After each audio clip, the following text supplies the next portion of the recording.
Hello friends, मैं doctor Anil Kumar Sharma MBBS DCH आपके लिए लेके आया हूँ सुहेल क्लासेस ऑफ बायोलॉजी। मैं आपको 11th, 12th और नीट की प्रिपरेशन के लिए यहाँ पे बायोलॉजी पढ़ाऊँगा। मेरा कॉन्टैक्ट नंबर दिया हुआ है 7895073474। सेशन के बाद किसी भी डाउट के लिए, किसी भी क्वेरी के लिए आप इस पर व्हाट्सएप या कॉल करके मुझसे संपर्क कर सकते हैं। तो नीट और 11th 12th के लिए सबसे पहला टॉपिक आज हम ले रहे हैं reproductive system, human reproductive system. मैं कोशिश करूंगा कि आपके कंप्लीट सॉल्यूशन दे पाऊँ। यहाँ पढ़ने के बाद आपको किसी भी और बुक से पढ़ने की ज़रूरत ना पड़े, और सेशन खत्म होने के बाद मेरी पूरी कोशिश रहेगी कि मैं आपको नोट्स भी प्रोवाइड करा सकूँ। तो शुरू करते हैं। Human reproductive system.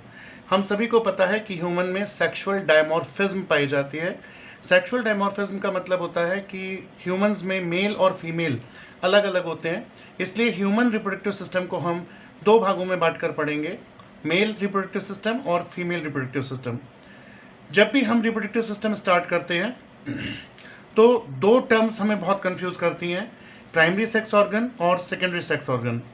Primary sex organ, यदि आप किसी से भी पूछें कि मेल का प्राइमरी सेक्स ऑर्गन क्या होता है तो आपको ज़्यादातर आंसर मिलेगा पेनिस। फीमेल का पूछेंगे तो आपको आंसर मिलेगा वजाइना। लेकिन ये आंसर्स गलत हैं, क्योंकि प्राइमरी सेक्स ऑर्गन उन्हें कहते हैं जो गैमेट्स बनाने में मदद करते हैं, यानी गोनैड्स को कहते हैं। तो primary sex organs are those which produce gametes, और मेल गैमेट होता है स्पर्म जो कि टेस्टिस में बनता है, और फीमेल गैमेट होता है ओवम जो कि ओवरी में बनता है। तो इसलिए primary sex organ of male testis और फीमेल का प्राइमरी सेक्स ऑर्गन हो गया ओवरी। जबकि सेकेंडरी सेक्स ऑर्गन्स को हम एसेसरी सेक्स ऑर्गन्स भी कहते हैं, और ये वो ऑर्गन्स होते हैं जो सेक्सुअल एक्ट या कोइटस में हेल्प करते हैं। मेल के सेकेंडरी सेक्स ऑर्गन्स होते हैं vas deferens, epididymis, penis, seminal vesicle, prostate etcetera. जबकि फैलोपियन ट्यूब, यूट्रस, वजाइना और ब्रेस्ट ये सेकेंडरी सेक्स ऑर्गन्स होते हैं फीमेल के। चलिए अब हम इनको एक एक करके डिटेल में स्टार्ट करते हैं। तो सबसे पहले हम ले रहे हैं मेल रिप्रोडक्टिव सिस्टम। ये डायग्राम है जो कि आपको एक मेल रिप्रोडक्टिव सिस्टम का कंसेप्ट दे रहा है, पूरा ओवरव्यू दे रहा है। दीज आर यूरेटर्स जो कि किडनी से यूरिन लेकर आ रहे हैं ब्लैडर में। हमारा ब्लैडर ट्राइगोनल शेप का होता है, जिसके जस्ट नीचे एक ग्लैंड होता है जिसे हम प्रोस्टेट कहते हैं। ये सिर्फ मेल्स में होता है, फीमेल्स में नहीं। और यूरेथ्रा के द्वारा ये बाहर खुलता है। यूरेथ्रा की ओपनिंग को, बाहर जो ओपनिंग खुलती है उसे यूरेथ्रल मिएटस कहते हैं। ये हमारा मेल का प्राइमरी सेक्स ऑर्गन है टेस्टिस। इससे बहुत सारी नलियाँ निकलती हैं, लगभग 15 से 20, जिन्हें वास इफ्रेंस कहते हैं। ये एक हाईली कॉइल्ड स्ट्रक्चर में खुलती हैं जिसे एपिडिडमस कहते हैं। एपिडिडमस वास डिफरेंस के रूप में आगे बढ़ता है। वास डिफरेंस यूरेटर का एक टर्न लेते हुए सेमिनल वेसिकल की डक्ट से मिलता है और इजैकुलेटरी डक्ट बनाता है, और वहाँ से सीमेन बाहर निकाल जाता है। तो ये एक ओवरव्यू था मेल रिप्रोडक्टिव सिस्टम का। आइए अब हम हर चीज़ को डिटेल में, एक एक चीज़ को हम डिटेल में लेके शुरू करते हैं। तो सबसे पहले हम ले रहे हैं मेल रिप्रोडक्टिव सिस्टम में पहला स्क्रोटम। स्क्रोटम स्क्रोटम शरीर के बाहर होते हैं, ये पेरिनियल एरिया में होते हैं। आपसे कोई पूछे कि पेरिनियल एरिया क्या होता है, तो ये है हमारी बॉडी, ये है हमारी थाइस। तो थाइस के बीच का जो एरिया होता है उसको कहते हैं पेरिनियल एरिया। पेरिनियल एरिया में यदि हम मेल में बात करें तो पेनिस, और पेनिस के जस्ट पीछे दो पाउच लाइक बैग्स होते हैं जिसमें टेस्टिस लाई करते हैं, इन्हीं को हम कहते हैं स्क्रोटम। तो सबसे पहले हम स्क्रोटम ले रहे हैं। तो these are scrotum. Scrotum abdomen से एक कैनाल के द्वारा जुड़े रहते हैं दोनों साइड से। इस कैनाल को कहा जाता है इंग्वाइनल कैनाल। Inguinal canal. तो यदि आपसे कोई पूछे कि स्क्रोटम और एब्डोमेन के बीच का कनेक्शन क्या है, तो आंसर इज इंग्वाइनल कैनाल। और इंग्वाइनल कैनाल की लेंथ होती है nearly 4 centimetre, both in males and females. ठीक है, ये पेरिनियल एरिया में हो गए, स्क्रोटम हो गए। अब हम शुरू करते हैं। स्क्रोटम अनपेयर्ड स्ट्रक्चर होता है, लेकिन ये दो में बटा हुआ दिखाई देता है। याद रखिएगा, ये पूछा जाता है कि स्क्रोटम पेयर्ड है या अनपेयर्ड है। तो स्क्रोटम अनपेयर्ड स्ट्रक्चर है, सिंगल स्क्रोटम होता है, लेकिन वो एक सेप्टम या रेफे की मदद से दो में बटा हुआ दिखाई देता है। तो ये है आपका सेप्टम, जिसे हम रेफी भी कहते हैं। इसकी मदद से 2 में बटा दिखाई देता है। लेफ्ट साइड का स्क्रॉटम हमेशा थोड़ा सा लोअर हैंग करता है, क्योंकि लेफ्ट साइड की टेस्टिकुलर वेन की लंबाई राइट के कंपैरिजन में थोड़ी सी ज़्यादा होती है, जिस वजह से आपका लेफ्ट स्क्रॉटम थोड़ा सा लोअर हैंग करता है। स्क्रॉटम का कलर डार्क होता है, क्योंकि बॉडी के कंपैरिजन में उसमें मेलानिन पिगमेंट ज़्यादा होता है। यदि आप देखें तो स्क्रॉटम जो होता है मेल का, उसमें बहुत सारी झुर्रियाँ, सिकुड़न होती है, श्रिंकेजेस होती हैं। ये श्रिंकेजेस होती हैं जिन्हें हम रियोगोसिटी कहते हैं, इन्हें हम कहते हैं रियोगोसिटीज़। ये रियोगोसिटीज़ एक मसल की वजह से होती हैं जिसका नाम है dartos muscle. Dartos muscle scrotum के साइज़ को बढ़ा और घटा सकती हैं। जब डार्टोस मसल कॉन्ट्रैक्ट करती हैं तो स्क्रोटम का साइज़ छोटा हो जाता है, जब डार्टोस मसल रिलैक्स करती हैं तो स्क्रोटम का साइज़ बढ़ जाता है। ऐसा इसलिए होता है कि नेचर ने ये एक प्रोविज़न दिया है जिससे स्क्रोटम का टेम्परेचर रेगुलेट किया जा सके। आप सभी को पता है कि बॉडी का नॉर्मल टेम्परेचर होता है 37 डिग्री सेंटीग्रेड, लेकिन स्पर्मेटोजेनेसिस यानी स्पर्म्स बनाने के लिए बॉडी से 2 से 4 डिग्री सेंटीग्रेड टेम्परेचर कम चाहिए होता है। इसीलिए टेस्टिस को नेचर ने एब्डोमेन से बाहर स्क्रोटम में रखा है। डार्टोस मसल उसमें हेल्प करती है। तो हमने बात की कि ये पाउच लाइक होते हैं, अनपेयर्ड स्ट्रक्चर है और इनका मेन कंटेंट होता है टेस्टिस। तो यहाँ पे हम बात कर रहे हैं, ये है हमारा स्क्रोटम। मैं एक ही को लेके ज़्यादा समझाने की कोशिश कर रहा हूँ। ये है हमारा स्क्रोटम। स्क्रोटम और एब्डोमेन के बीच में ये जो कनेक्शन है, ये जो कैनाल है, इसको कहते हैं इंग्वाइनल कैनाल। इस कैनाल को कहते हैं इंग्वाइनल कैनाल, और इस कैनाल की लेंथ होती है 4 सेंटीमीटर। मेल और फीमेल दोनों, सॉरी मेल्स में, फीमेल में तो ये हो गई नहीं, मेल में इंग्वाइनल कैनाल, फीमेल में स्क्रोटम नहीं होते लेकिन इंग्वाइनल कैनाल होती है। तो ये है इंग्वाइनल कैनाल, ये आपके स्क्रोटम्स हैं। स्क्रोटम में मेनली होता है टेस्टिस, स्क्रोटम में मेनली लाई करता है टेस्टिस। टेस्टिस स्पर्मेटिक कॉर्ड के द्वारा, एक कॉर्ड होती है, एक धागे की नुमा संरचना होती है जिससे टेस्टिस स्क्रोटम में फ्रीली हैंग करते हैं, और इसको हम कहते हैं स्पर्मेटिक कॉर्ड।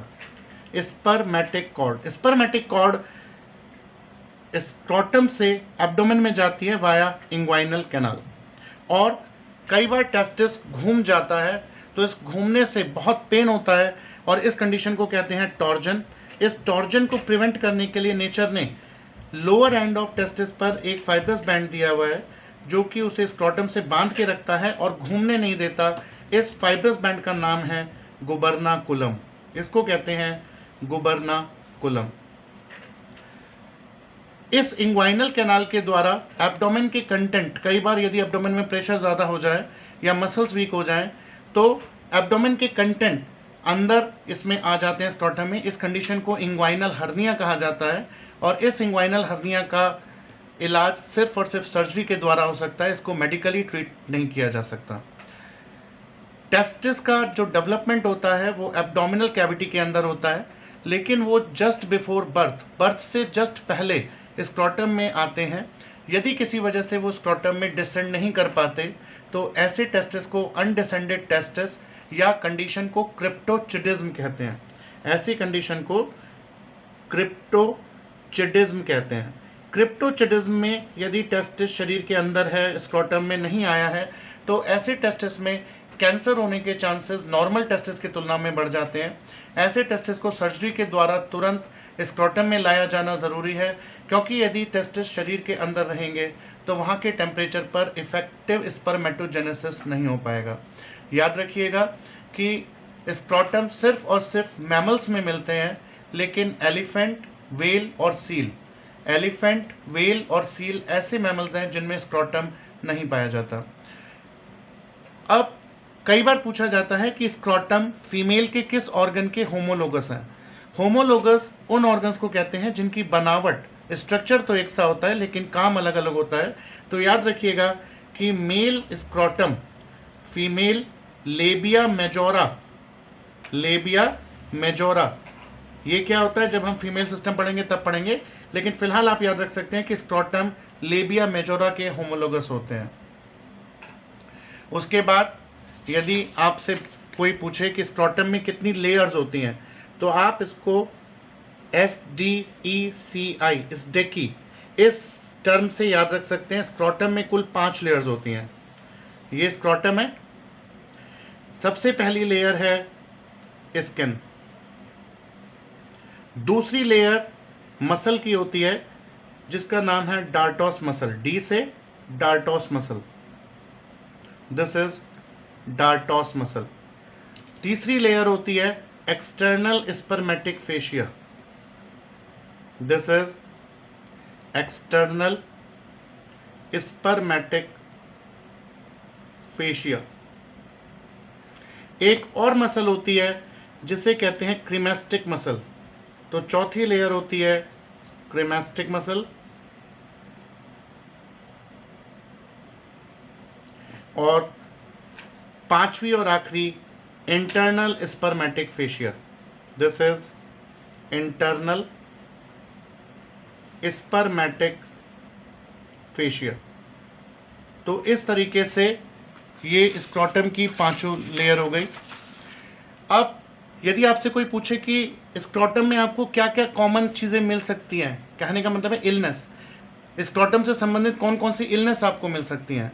सबसे पहले कई बार स्क्रॉटम पर दाने मिल जाते हैं, कुछ दाने होते हैं जिन्हें कहते हैं सिबेशियस सिस्ट, तो ये सिबेशियस सिस्ट हो सकती है स्क्रॉटम पर।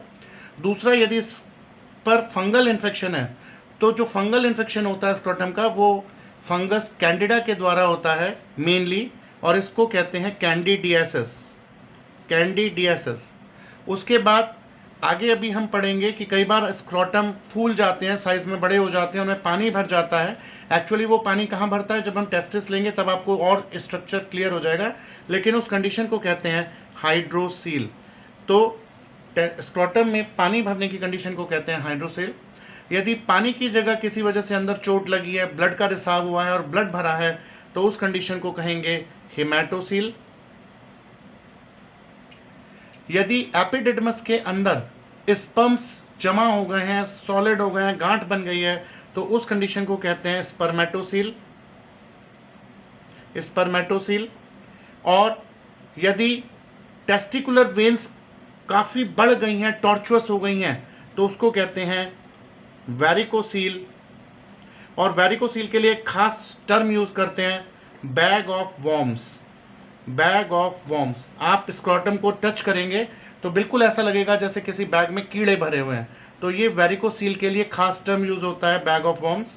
और लास्ट इंग्वाइनल हर्निया, आप पढ़ चुके हैं कि इंग्वाइनल हर्निया क्या होता है। तो मैं समझता हूँ कि स्क्रॉटम के बारे में हम लगभग सभी चीज़ें बात कर चुके हैं। एक बार तेज़ी से मैं स्क्रॉटम का रिवीजन करा रहा हूँ, ध्यान दीजिए। स्क्रॉटम पाउच या बैग लाइक स्ट्रक्चर होते हैं, ये अनपेयर्ड होते हैं, पेरिनियल रीजन में पाए जाते हैं। स्क्रॉटम पर जो झुर्रियाँ होती हैं उन्हें रिगोस्टीज कहते हैं, ये डार्टोस मसल की वजह से होती हैं। डार्टोस मसल जब कॉन्ट्रैक्ट करती है तो स्क्रॉटम का साइज कम हो जाता है, डार्टोस मसल जब रिलैक्स करती है तो उसका साइज बढ़ जाता है। ऐसा इसलिए होता है क्योंकि शरीर का टेम्परेचर 37 डिग्री सेंटीग्रेड होता है, लेकिन स्पर्मेटोजेनेसिस के लिए टेम्परेचर 2 से 4 डिग्री सेंटीग्रेड कम होना चाहिए, इसीलिए नेचर ने टेस्टिस को शरीर से बाहर स्क्रॉटम में दिया है। अच्छा, यहाँ पर एक चीज़ और है कि जो लोग हॉट वाटर बाथ लेने के आदि होते हैं, जो कि गर्म पानी के टब में देर तक बैठते हैं या गर्म पानी से नहाते हैं, उनमें कंपैरेटिवली स्पर्म काउंट कम हो जाता है क्योंकि उनमें स्पर्मेटोजेनेसिस अफेक्ट होता है। सेप्टम की वजह से स्क्रॉटम 2 में बटा हुआ दिखाई देता है, राइट और लेफ्ट, लेकिन लेफ्ट स्क्रॉटम हमेशा लोअर हैंग करता है क्योंकि लेफ्ट टेस्टिकुलर वेन की लंबाई ज़्यादा होती है। एब्डोमेन और स्क्रॉटम के बीच में जो कैनाल या कनेक्शन होता है, कम्युनिकेशन होता है, उसे इंग्वाइनल कैनाल कहते हैं। यदि किसी वजह से abdominal content small intestine scrotum में उतर आए तो इसे इंग्वाइनल हर्निया कहते हैं। टेस्टिस का जो डेवलपमेंट होता है वो एब्डोमिनल कैविटी में होता है, लेकिन जन्म से जस्ट पहले ये स्क्रॉटम में आ जाते हैं। यदि किसी वजह से ये स्क्रॉटम में नहीं आते तो इन कंडीशन को अनडिसेंडेड टेस्टिस या क्रिप्टोचिडिज्म कहते हैं। स्क्रॉटम मैमल्स में पाए जाते हैं, लेकिन एलिफेंट, व्हेल और सील 3 ऐसे मैमल हैं जिनमें स्क्रॉटम नहीं होते, यानी इनमें टेस्टिस एब्डोमिनल होता है। उसके बाद हम ये जानते हैं कि स्क्रॉटम फीमेल के लेबिया मेजोरा के होमोलोगस होते हैं। स्क्रॉटम में 5 लेयर्स होती हैं, skin, dartos muscle, external spermatic fascia, internal spermatic fascia.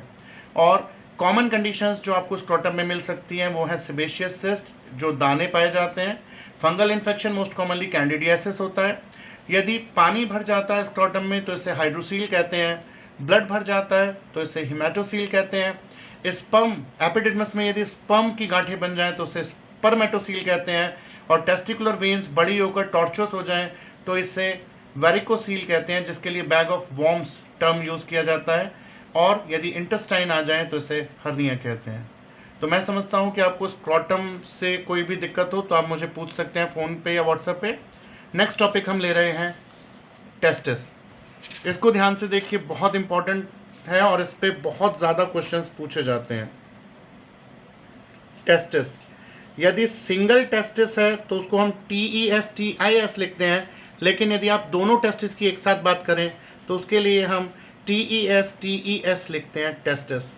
तो ये दोनों टेस्टिस के लिए यूज़ होगा, और यदि सिंगल के लिए आप यूज़ कर रहे हैं तो IS यूज़ होगा, टेस्टिस। टेस्टिस ओवॉइड स्ट्रक्चर होता है, अंडे की तरह होता है, जैसे मुर्गी का छोटा अंडा। ये पेयर्ड स्ट्रक्चर है, राइट और लेफ्ट दोनों साइड के स्क्रोटम में एक एक स्ट्रक्चर, एक एक टेस्टिस होता है। ये ओवॉइड होते हैं, ओवॉइड है। ये पेयर्ड है टेस्टिस। इसका साइज होता है 4 से 5 सेंटीमीटर लेंथ और 3 से 4 सेंटीमीटर इसकी विड्थ होती है। इसका वॉल्यूम होता है टेस्टिस का लगभग 20 से 25 ml। वज़न होता है एक टेस्टिस का लगभग 40 ग्राम। और ये एब्डोमेन से एक कॉर्ड के द्वारा जुड़े होते हैं जिसे स्पर्मेटिक कॉर्ड कहते हैं, जिसे स्पर्मेटिक कॉर्ड कहते हैं। अब यहाँ पे ज़रा देख लीजिए, ये है टेस्टिस और इंग्वाइनल कैनाल से होती हुई ये स्पर्मेटिक कॉर्ड गई है, जो कि इंग्वाइनल कैनाल से गई है। ये आपका था स्क्रोटम। स्पर्मेटिक कॉर्ड के कंटेंट्स अक्सर पूछ लिए जाते हैं, तो याद रखिए कि स्पर्मेटिक कॉर्ड के कंटेंट्स होते हैं कुछ मसल फाइबर्स, उसके बाद vas deferens, arteries, veins, lymphatics और नर्व्स। तो स्पर्मेटिक कॉर्ड के कंटेंट्स होते हैं muscle fibres, vas deferens, arteries, veins, lymphatics and nerves. ये है। टेस्टिस फ्रीली हैंग करता है, लेकिन टेस्टिस का टॉर्जन, कभी कभी टेस्टिस घूम जाता है तो उसका टॉर्जन बहुत पेनफुल होता है, इसलिए नेचर ने उसको लोअर एंड पर बांधे रखने के लिए एक फाइब्रस बैंड दिया है, जिसे कहते हैं गुबर्नाकुलम। इसको हम कहते हैं गुबर्नाकुलम। स्पर्मेटिक कॉर्ड अभी आपने पढ़ी कि ये टेस्टिस था, इसके अपर एंड पर स्पर्मेटिक कॉर्ड है जो कि इंग्वाइनल कैनाल से जाती हुई एब्डोमेन तक पहुंच रही है। स्पर्मेटिक कॉर्ड के कंटेंट्स मैंने बताया आपको, muscle fibre, vas deferens, arteries, nerves, vessel, veins और लिम्फेटिक्स। और निचले एंड पर इसके होता है गुबर्नाकुलम। स्पर्मेटिक कॉर्ड के चारों तरफ जो आर्टरीज और वेन्स होती हैं, उनका अरेंजमेंट कुछ इस तरह का होता है कि वो एक दूसरे के बिल्कुल पैरेलल होती हैं, एक दूसरे के बिल्कुल पैरेलल होती हैं, और इस तरह से वो एक प्लेक्सस फॉर्म करती हैं, और इस प्लेक्सस को कहते हैं पैम्पिनीफॉर्म प्लेक्सस। पैम्पिनीफॉर्म प्लेक्सस। इसमें आर्टरीज और वेन्स एक दूसरे के पैरेलल होती हैं। आप सभी को पता है कि आर्टरीज ब्लड लेकर आती हैं ऑर्गन तक, जबकि वेन्स ऑर्गन से ब्लड वापस हार्ट में लेके जाती हैं। आर्टरीज में जो ब्लड होता है कंपैरेटिवली गर्म होता है और वेन्स में थोड़ा ठंडा होता है। तो क्योंकि ये पैम्पिनीफॉर्म प्लेक्सस में इतनी पास और एक दूसरे के पैरेलल होती हैं कि आर्टरीज का गर्म ब्लड अपनी हीट वेन्स को दे देता है, और ये हीट टेस्टिस में जाने से पहले ही वेन्स के द्वारा वापस शरीर में चली जाती है। इस तरीके से नेचर ने टेस्टिस को ठंडा रखने का काम किया है। तो याद रखिए, हम सबको पता है कि नॉर्मल बॉडी टेम्परेचर होता है 37 डिग्री सेंटीग्रेड, लेकिन स्पर्मेटोजेनेसिस के लिए 2 से 4 डिग्री सेंटीग्रेड कम टेम्परेचर की जरूरत होती है। और इस कम टेम्परेचर को बनाए रखने के लिए नेचर ने क्या किया दिया है?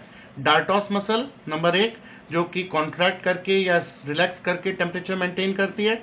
दूसरा, टेस्टिस को स्क्रोटम में शरीर से बाहर रखा है। और तीसरा, पैम्पिनीफॉर्म प्लेक्सस, जो कि कोशिश करता है कि टेस्टिस तक गर्म खून ना जाए, जो जाए उसका जो टेम्परेचर है वो कंपैरेटिवली लो हो।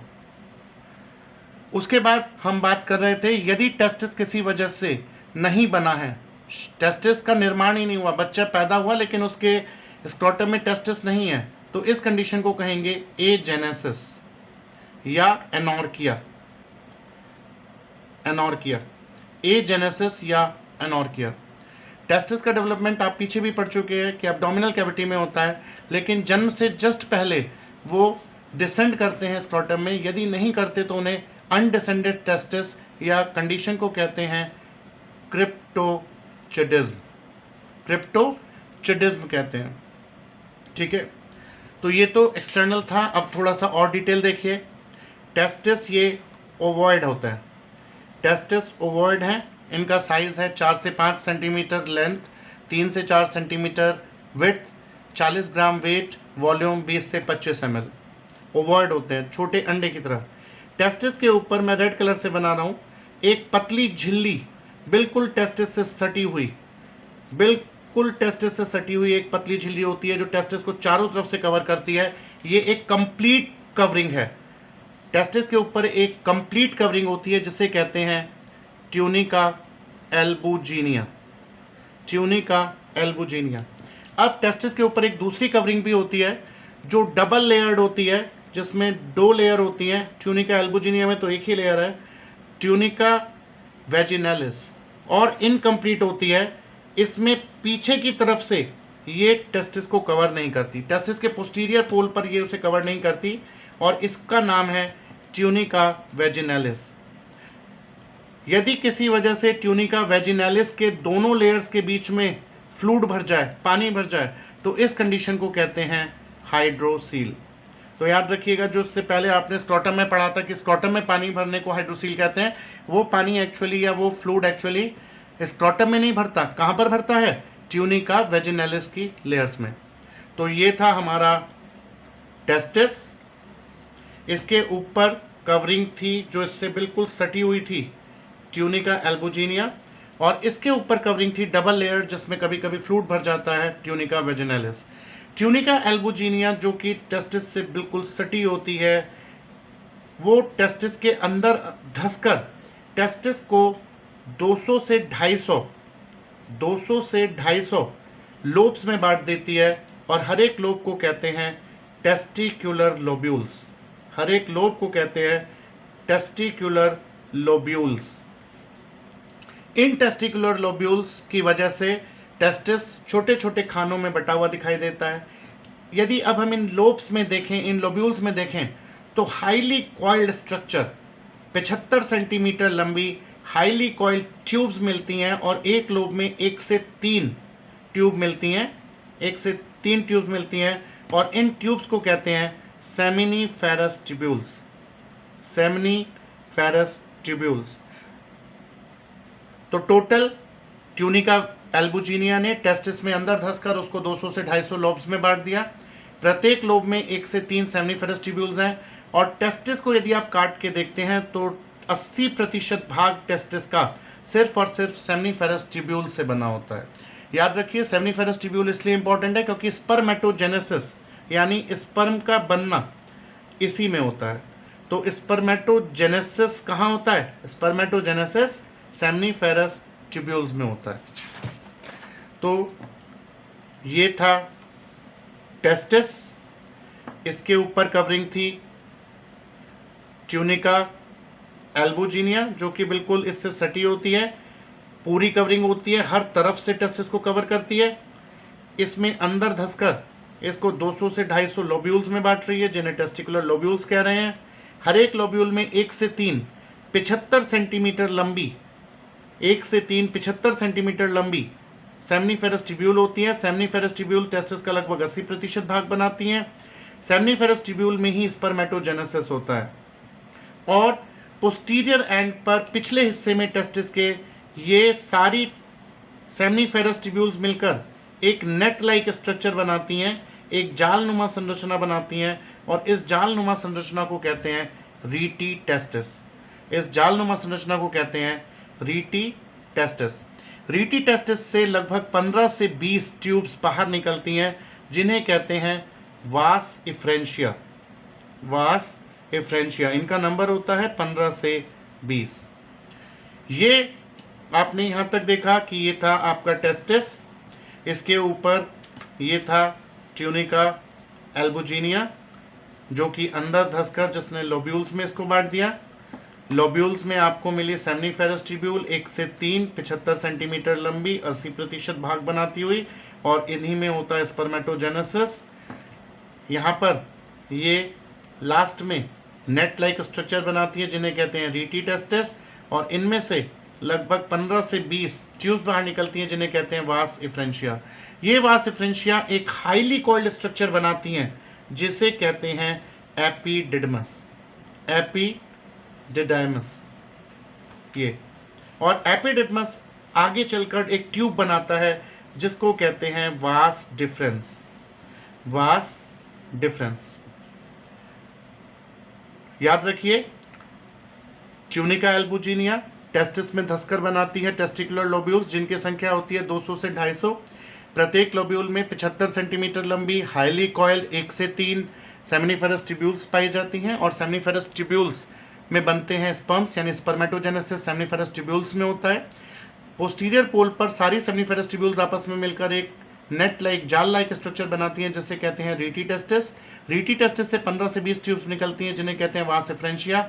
वास इफ्रेंशिया आगे चलकर एक हाईली कॉइल्ड स्ट्रक्चर बनाता है जिसे कहते हैं एपिडिडमस। एपिडिडमस में स्पर्म्स स्टोर होते हैं, यहाँ पर स्पर्म 2 महीने तक स्टोर रह सकते हैं, और एपिडिडमस आगे चलकर एक ट्यूब बनाता है जिसे हम वास डिफरेंस कहते हैं।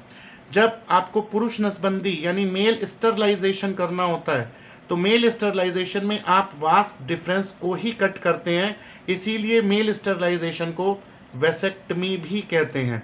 तो मेल स्टरलाइजेशन को वेसेक्टमी भी कहते हैं। आजकल एक टर्म यूज होता है NSV, non scalpel vasectomy. Non scalpel vasectomy, इसका मतलब यह है कि आप स्कैल्पल यूज नहीं करते और वास डिफरेंस को काटते हैं। ये कैसे होता है?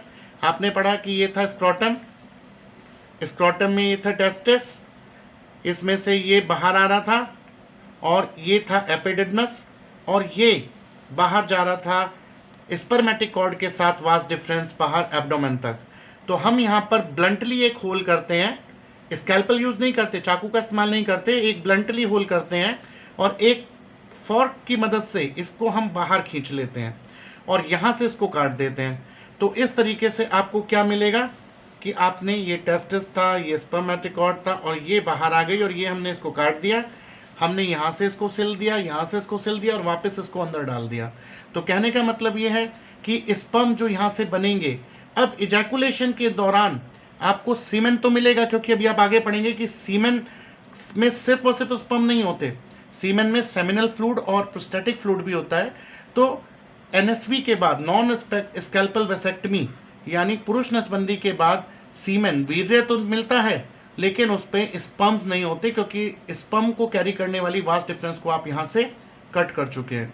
तो इससे पहले वाले स्ट्रक्चर पर फिर आते हैं। तो सबसे पहले tunica albuginea, lobules, seminiferous tubule, वास इफ्रेंशिया, रीटी टेस्टिस, वास इफ्रेंशिया से एपिडिडमस, एपिडिडमस से वास डिफरेंस। अब वास डिफरेंस का आगे क्या होता है ये देखते हैं।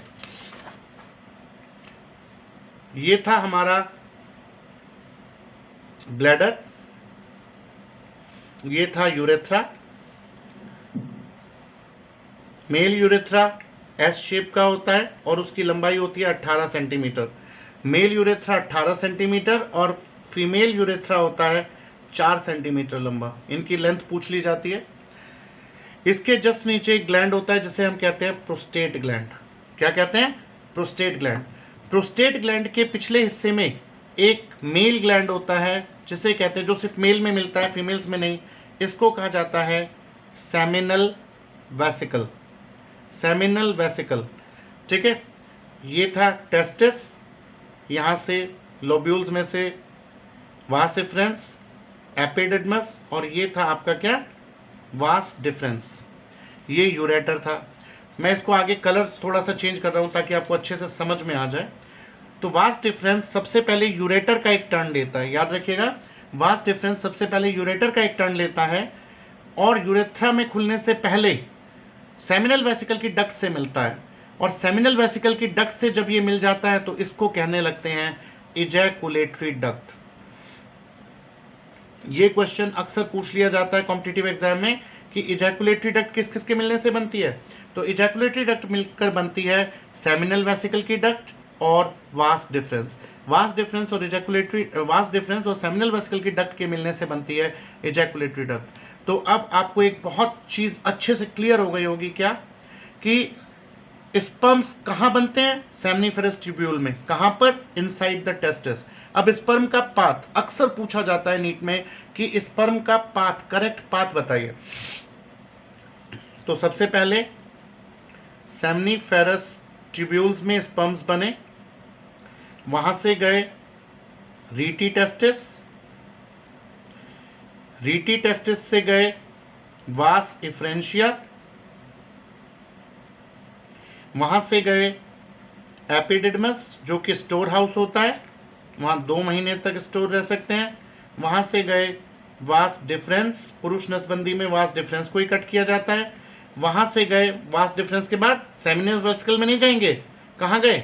इजैकुलेटरी डक्ट, इजैकुलेटरी डक्ट, और इजैकुलेटरी डक्ट से कहाँ गए? यूरेथ्रा, और यूरेथ्रा से कहाँ गए? स्पर्म्स आउट, बॉडी से बाहर। तो ये कंप्लीट पाथ है स्पर्म्स का, seminiferous tubule, rete testis, vas deferens, epididymis. ये एक इंपॉर्टेंट चीज़ है कि जब वास डिफरेंस सेमिनल वेसिकल की डक्ट से मिलता है, इजैकुलेटरी डक्ट बनाता है, उससे पहले वास डिफरेंस में एक छोटा सा स्वेलन, फूला हुआ भाग होता है, और इस भाग को कहते हैं एम्पुला। एम्पुला, इसका इंपॉर्टेंस अभी थोड़ी देर में मैं आगे डिस्कस करता हूं। मैं उम्मीद करता हूं कि यहां तक चीजें समझ में आई होंगी। तो एक बार यहां तक की चीजों का हम रिवीजन कर लें, फिर आगे बढ़ते हैं। ये है टेस्टिस। आप सबको पता है कि टेस्टिस पेयर्ड स्ट्रक्चर है, राइट और लेफ्ट 2 टेस्टिस होते हैं, ओवॉइड अंडाकार होते हैं। इनका साइज होता है 4 से 5 सेंटीमीटर लंबाई और 3 से 4 सेंटीमीटर इनकी चौड़ाई होती है। इनका वॉल्यूम होता है 20 से 25 ml।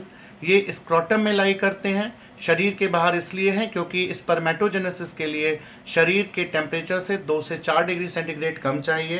प्रत्येक टेस्टिस का वजन होता है 40 ग्राम, और ये स्पर्मेटिक कॉर्ड के द्वारा एब्डोमेन से लटके रहते हैं, लेकिन इनका घूमना काफ़ी पेनफुल हो सकता है, जैसे टॉर्जन कहते हैं। टेस्टिस के टॉर्जन को प्रिवेंट करने के लिए इनके लोअर एंड पर एक फाइब्रस बैंड होता है जिसे गुबर्नाकुलम कहते हैं। टेस्टिस के चारों तरफ एक कवरिंग होती है जो कि कंप्लीट कवरिंग है, जिसे ट्यूनिका एल्बुजिनिया कहते हैं, और दूसरी कवरिंग होती है जो कि कंप्लीट नहीं है, टेस्टिस को पीछे से कवर नहीं करती, इसे ट्यूनिका वेजिनैलिस कहते हैं। और ट्यूनिका वेजिनैलिस में ही फ्लूइड भर जाने की कंडीशन को हाइड्रोसील कहा जाता है। ट्यूनिका एल्बुजिनिया टेस्टिस में अंदर धंसकर उसको लोब्यूल्स में बांट देती है, जिन्हें टेस्टिकुलर लोब्यूल्स कहते हैं। इनकी संख्या 200 से 250 हो सकती है। प्रत्येक टेस्टिकुलर लोब्यूल को यदि हम देखें तो उसमें 75 सेंटीमीटर लंबी 1 से 3 हाईली कॉइल्ड सेमनीफेरस ट्यूब्यूल्स मिलती हैं। और सेमनीफेरस ट्यूब्यूल्स की इंपॉर्टेंस है कि ये स्पर्मेटोजेनेसिस करती हैं, इनमें स्पर्मेटोजेनेसिस होता है, यानी स्पर्म्स सेमनीफेरस ट्यूब्यूल्स में बनता है। उसके बाद जो सेमनीफेरस ट्यूब्यूल्स होती हैं वो हाईली कॉइल्ड होती हैं। सेमनीफेरस ट्यूब्यूल्स पिछले हिस्से में मिलकर जालनुमा स्ट्रक्चर बनाती हैं, जिसे रीटी टेस्टिस कहते हैं। रीटी टेस्टिस से 15 से 20 वास इफ्रेंस निकलती हैं। ये हाईली कॉइल्ड स्ट्रक्चर में कन्वर्ट होती हैं, जिसे एपिडिडमस कहते हैं, और एपिडिडमस आगे जाके वास डिफरेंस बनाता है। मेल स्टरलाइजेशन यानी पुरुष नसबंदी में क्योंकि वास डिफरेंस को कट किया जाता है, इसलिए इसे वेसेक्टमी कहते हैं। और आजकल हम उसमें चाकू का प्रयोग नहीं करते, स्कैल्पल का प्रयोग नहीं करते, इसलिए इसे एनएसवी या नॉन स्कैल्पल वेसेक्टमी कहा जाता है।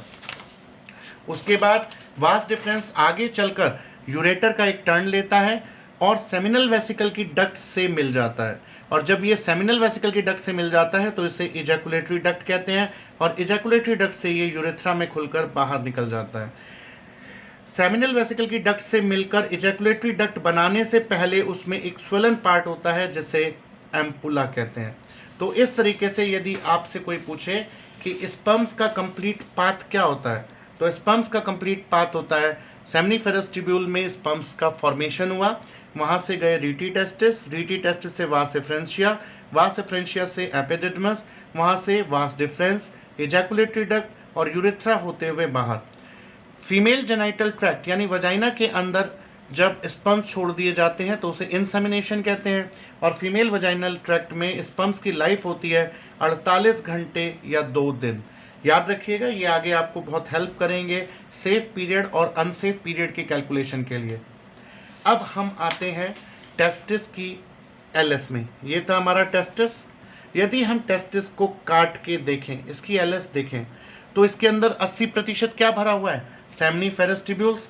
और इस तरीके की ट्यूब्यूल है, लेकिन जब हम उसको काट के सामने से माइक्रोस्कोप के नीचे देखेंगे तो आपको क्या दिखाई देगा? सर्कुलर स्ट्रक्चर्स दिखाई देंगे। तो ये हैं सेमनीफेरस ट्यूब्यूल्स, ये भरे पड़े हैं किसमें? लोब्यूल्स में, और 80% भाग यही बना रहे हैं। इसके बीच का ये जो एरिया होता है, ये तो सेमनीफेरस ट्यूब्यूल के अंदर का एरिया हुआ ये, और ये है इंटरस्टिशियम यानी बाहर का एरिया। यहाँ पर कुछ सेल्स पाई जाती हैं जिसे, क्योंकि ये इंटरस्टिशियम में, इसलिए इन सेल्स को कहते हैं इंटरस्टिशियल सेल्स, इंटरस्टिशियल सेल्स या लेडिक सेल्स। लेडिक सेल्स, याद रखिए, लेडिक सेल्स या इंटरस्टिशियल सेल्स सेमनीफेरस ट्यूब्यूल्स के अंदर नहीं पाई जाती, बाहर पाई जाती हैं। और ये बहुत इंपॉर्टेंट सेल है क्योंकि ये मेल हार्मोन, पुरुष हार्मोन बनाती हैं जिसका नाम होता है टेस्टोस्टेरोन। ये टेस्टोस्टेरोन नामक हार्मोन बनाती हैं जो कि सेमनीफेरस ट्यूब्यूल के बाहर होती हैं। सेमनीफेरस ट्यूब्यूल की सबसे पहली लेयर कहलाती है जर्मिनल लेयर। जर्मिनल लेयर, और सेमनीफेरस ट्यूब्यूल के अंदर होता है स्पर्मेटोजेनेसिस। तो स्पर्मेटोजेनेसिस होने की वजह से स्पर्मेटोजेनेसिस की डिफरेंट स्टेजेस जो हम आगे पढ़ेंगे वो आपको सब यहाँ पर दिखाई देंगी। स्पर्मेटोजेनेसिस की सबसे पहली स्टेज होती है स्पर्मेटोगोनियम। तो ये सबसे पहली लेयर बनेगी आपको जो दिखाई देगी, स्पर्मेटोगोनियम।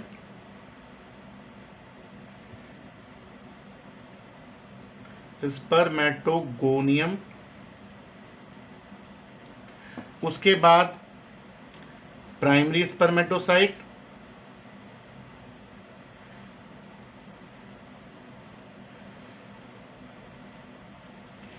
प्राइमरी के बाद सेकेंडरी स्पर्मेटोसाइट, सेकेंडरी स्पर्मेटोसाइट के बाद स्पर्मेटिड, और स्पर्मेटिड के बाद स्पर्म्स। तो याद रखिएगा कि जितनी भी इमेच्योर स्टेज हैं स्पर्मेटोजेनेसिस की, कहने का मतलब है कि स्पर्म बनने की जो शुरुआती स्टेज हैं वो तो आपको पेरिफेरी पर मिलेंगी, spermatogonium, primary spermatocyte, secondary spermatocyte, लेकिन मैच्योर स्पर्म्स कहाँ से मिलेंगे? सेंट्रल पार्ट से। और इसमें कॉल्यूमनर, लंबी लंबी तिकोनी कुछ सेल्स होती हैं जिन्हें कहते हैं Sertoli cells. Sertoli cell, Sertoli cells, Sertoli cells बढ़ते हुए स्पर्म्स को न्यूट्रिशन प्रदान करती हैं, न्यूट्रिशन देती हैं बढ़ते हुए स्पर्म्स को, इसलिए इन्हें नर्स सेल भी कहते हैं। सर्टोली सेल्स को नर्स सेल्स भी कहते हैं। यदि आप यहाँ पे गौर से देखें, मैं यहाँ से शुरू कर रहा हूँ, यहाँ से इस लेयर से शुरू कर रहा हूँ। तो सेमनीफेरस ट्यूब्यूल का स्ट्रक्चर बनाएं तो सबसे पहले क्या है? जर्म लेयर या जर्मिनल लेयर। उसके बाद सबसे पहला स्ट्रक्चर क्या है? स्पर्मेटोगोनियम। ये लेयर है स्पर्मेटोगोनियम। उसके बाद सेकेंड लेयर में आपको कौन सी सेल्स मिलेंगी? Primary spermatocyte. ये जब हम गैमेटोजेनेसिस पढ़ेंगे तो वहाँ डिटेल में पढ़ेंगे। तो ये है प्राइमरी स्पर्मेटोसाइट। प्राइमरी स्पर्मेटोसाइट के बाद आपको क्या मिलेगा? Secondary spermatocyte. तो ये है सेकेंडरी स्पर्मेटोसाइट। सेकेंडरी स्पर्मेटोसाइट के बाद अगली स्टेज होती है स्पर्मेटिड, स्पर्मेटिड, और फाइनल स्टेज होती है स्पर्म। ये और मैच्योर स्पर्म्स मिलते हैं सेंट्रल पार्ट में, इमेच्योर स्टेजेस मिलती हैं पेरिफेरी में। और ये है सर्टोली सेल या नर्व सेल, और इससे क्योंकि न्यूट्रिशन लेते हैं तो स्पर्म्स आपको इसमें एम्बेडेड मिलेंगे, इसमें धसे हुए मिलेंगे। तो एक बार इसको फिर से देख लीजिए। सेमनीफेरस ट्यूब्यूल्स, बीच बीच में इंटरस्टिशियम में इंटरस्टिशियल सेल या लेडिक सेल जो कि टेस्टोस्टेरोन बनाती हैं, और इसमें आपको डिफरेंट स्टेजेस मिलेंगी जो कि ये आप देख सकते हैं। Spermatogonium, primary spermatocyte, secondary spermatocyte, spermatid और स्पर्म्स, और सर्टोली सेल में आपको स्पर्म्स जगह जगह धसे हुए मिलेंगे। तो ये था टेस्टिस के बारे में। तो एक बार मैं टेस्टिस का फिर से रिवीजन करा रहा हूँ, बहुत तेज़ी से आप देख लीजिए, आपको बहुत ही क्लियर हो जाएगा और याद हो जाएगा। टेस्टिस दो होते हैं, ओवर्ट शेप के होते हैं, उनका साइज होता है 4 से 5 सेंटीमीटर लंबाई, 3 से 4 सेंटीमीटर चौड़ाई, वॉल्यूम होता है 20 से 25 ml। ये स्क्रोटम में लाई करते हैं और प्रत्येक टेस्टिस का वजन होता है 40 ग्राम। इंग्वाइनल कॉर्ड या स्पर्मेटिक कॉर्ड के द्वारा ये एब्डोमेन से लटके रहते हैं और फ्रीली एब्डोमेन में फ्रीली सस्पेंड करते हैं स्क्रोटम में और घूम सकते हैं। घूमने पर बहुत पेन होता है, जिससे बचाने के लिए नीचे इनके होता है गुबरनाकुलम। और स्पर्मेटिक कॉर्ड के कंटेंट्स होते हैं muscle fibres, vas deferens, arteries, veins, nerves और लिम्फेटिक्स। यदि टेस्टिस बना ही नहीं है तो उस कंडीशन को एजेनेसिस कहते हैं। यदि टेस्टिस स्क्रोटम में डिसेंड नहीं किया तो उसे क्रिप्टोचिडिज्म या अनडिसेंडेड टेस्टिस कहते हैं। टेस्टिस के चारों तरफ एक लेयर होती है जो कि उसे कंप्लीटली कवर करती है, जिसे ट्यूनिका एल्बुजिनिया कहते हैं। एक दूसरी लेयर होती है जो इनकम्प्लीट होती है और इसी में फ्लूइड भरने को हाइड्रोसील कहते हैं। इसका नाम होता है ट्यूनिका वेजिनालिस। सेमिनिफेरस ट्यूब्यूल्स लगभग 80% पार्ट बनाते हैं। ट्यूनिका एल्बुजिनिया इसे 200 से 250 लोब्यूल्स में बांटती है और प्रत्येक लोब्यूल में 75 सेंटीमीटर लंबी हाईली कॉइल 1 से 3 सेमिनिफेरस ट्यूब्यूल्स पाई जाती हैं जो कि स्पर्मेटोजेनेसिस की साइट हैं। ये हाईली कॉइल्ड स्ट्रक्चर है, ट्यूब्यूल्स हैं, और टेस्टिस के पोस्टीरियर एंड पर ये मिलकर एक जालनुमा संरचना बनाती हैं जिसे रीटी टेस्टिस कहते हैं। रीटी टेस्टिस से 15 से 20 वास इफ्रेंस निकलती हैं। वास इफ्रेंस एपिडिडमस में खुलती हैं और epididymis vas difference. Mail sterilization vasectomy, और क्योंकि स्कैल्पल यूज़ नहीं होता इसलिए इसे हम नॉन स्कैल्पल वेसेक्टमी भी कहते हैं। उसके बाद वास डिफरेंस यूरेटर का एक टर्न लेते हुए सेमिनल वेसिकल की डक्ट में खुलता है जो मिलकर बनाती हैं इजैकुलेटरी डक्ट, और इजैकुलेटरी डक्ट में खुलने से पहले उसमें एक स्वेलन पार्ट होता है जिसे कहते हैं एम्पुला। तो स्पर्म्स का कंप्लीट पाथ हो गया seminiferous tubules, rete testis, vas differentia, epididymis, vas deferens, ejaculatory duct, urethra and then out. मैं समझता हूँ कि इसमें कोई दिक्कत नहीं होगी, समझ आ गया होगा। और ये था टेस्टिस की काट का स्ट्रक्चर। सेमिनिफेरस ट्यूब्यूल्स हैं जो कि 80% भाग बना रहे हैं। मैच्योर स्पर्म सेंटर में मिलते हैं, पेरिफेरी पे इमेच्योर स्टेजेस मिलती हैं, और इंटरस्टिशियम में जो सेल्स होती है उन्हें इंटरस्टिशियल सेल या लेडिक सेल्स कहते हैं, और ये बनाती हैं टेस्टोस्टेरोन। टेस्टोस्टेरोन। अच्छा, अब कुछ थोड़ी सी चीज़ें और रह गई हैं टेस्टिस के बारे में जिनको जानना बहुत ज़रूरी है। ये टेस्टिस जो होते हैं होमोलोगस होते हैं। टेस्टिस, मेल के टेस्टिस फीमेल की ओवरी के होमोलोगस होते हैं। टेस्टिस ओवरी के होमोलोगस होते हैं। यदि टेस्टिस को हम डिस्ट्रॉय करें तो उस कंडीशन को कास्ट्रेशन या बधियाकरण कहते हैं। आपने देखा होगा कि खेती में हम बैलों को इस्तेमाल करते हैं और बैलों का कास्ट्रेशन यानी उनके टेस्टिस को फिजिकली डिस्ट्रॉय कर दिया जाता है, जिससे उनमें सेक्सुअल अर्ज बिल्कुल खत्म हो जाती है और वो स्ट्रांग हो जाते हैं, खेती के लायक होते हैं। जबकि यदि आपने गली मोहल्लों में घूमने वाले सांड को देखा होगा तो वो उनमें कास्ट्रेशन नहीं किया जाता, जबकि वो बछड़े से ही बनते हैं। लेकिन यदि बछड़े का कास्ट्रेशन कर दें तो वो बैल में कन्वर्ट हो जाते हैं, और यदि कास्ट्रेशन नहीं किया जाता तो वो सांड बन जाते हैं। कास्ट्रेशन दो तरह का हो सकता है, एक फिजिकल और एक केमिकल। यदि आजकल हम कुछ ऐसी दवाइयाँ आती हैं जिससे फिजिकल कास्ट्रेशन की ज़रूरत नहीं होती, लेकिन टेस्टिस खराब हो जाते हैं, टेस्टिस अपना काम करना बंद कर देते हैं, जैसे anti androgen drugs. Anti androgen drugs देने से भी टेस्टिस बेकार हो जाते हैं और इस कंडीशन को हम कहते हैं केमिकल कास्ट्रेशन। आपको पता है कि पिट्यूटरी के दो भाग होते हैं पिट्यूटरी ग्लैंड के, एक एंटीरियर पिट्यूटरी और एक पोस्टीरियर पिट्यूटरी। एंटीरियर पिट्यूटरी से 2 हार्मोन निकलते हैं, वैसे तो 7 हार्मोन निकलते हैं एंटीरियर पिट्यूटरी से, और पोस्टीरियर पिट्यूटरी से 2 हार्मोन्स निकलते हैं, लेकिन जब हम एंडोक्राइन सिस्टम लेंगे तो उसकी बात वहाँ करेंगे। फिलहाल हम रिप्रोडक्टिव सिस्टम से संबंधित बात कर रहे हैं। तो एंटीरियर पिट्यूटरी से रिप्रोडक्टिव सिस्टम के लिए मेनली 2 हार्मोन निकलते हैं, LH जिसका फुल फॉर्म होता है ल्यूटिनाइजिंग हार्मोन, और FSH का फुल फॉर्म होता है फॉलिकल स्टिमुलेटिंग हार्मोन। आगे ये डिटेल में आएंगे। FSH काम करता है सर्टोली सेल्स पर, FSH काम करता है सर्टोली सेल्स पर और सेमनीफेरस ट्यूब्यूल्स पर। इसका मतलब साफ क्लियर है कि इसका मेन काम क्या है, स्पर्मेटोजेनेसिस कराना और स्पर्म के लिए अच्छा न्यूट्रिशन प्रोवाइड करके अच्छे स्पर्म्स बनाना। और LH काम करता है लेडिक सेल्स पर, यानी LH का काम होता है लेडिक सेल्स को स्टिमुलेट करके टेस्टोस्टेरोन को सिक्रीट करवाना। तो ये हमने बात की टेस्टिस की। टेस्टिस में यदि इन्फ्लेमेशन हो जाए तो उस कंडीशन को ऑर्काइटिस कहते हैं। टेस्टिस में यदि इन्फ्लेमेशन हो जाए, सूजन आ जाए, तो उस कंडीशन को ऑर्काइटिस कहते हैं। यदि टेस्टिस बने ही नहीं तो उसे एजेनेसिस या एनॉर्किया कहते हैं, हम पहले बात कर चुके हैं। और टेस्टिस का साइज यदि किसी वजह से नॉर्मल से छोटा हो जाए तो उसे एट्रोफी कहते हैं, एट्रोफी। तो this was all about scrotum and testis. तो आज के लिए मैं इस क्लास को यहीं ख़त्म कर रहा हूँ। Thank you. और यदि आपको इससे संबंधित कोई भी डाउट हो तो आप किसी भी टाइम मुझे व्हाट्सएप या कॉल कर सकते हैं। मेरा नंबर आपको वीडियो के शुरू में दिया गया था।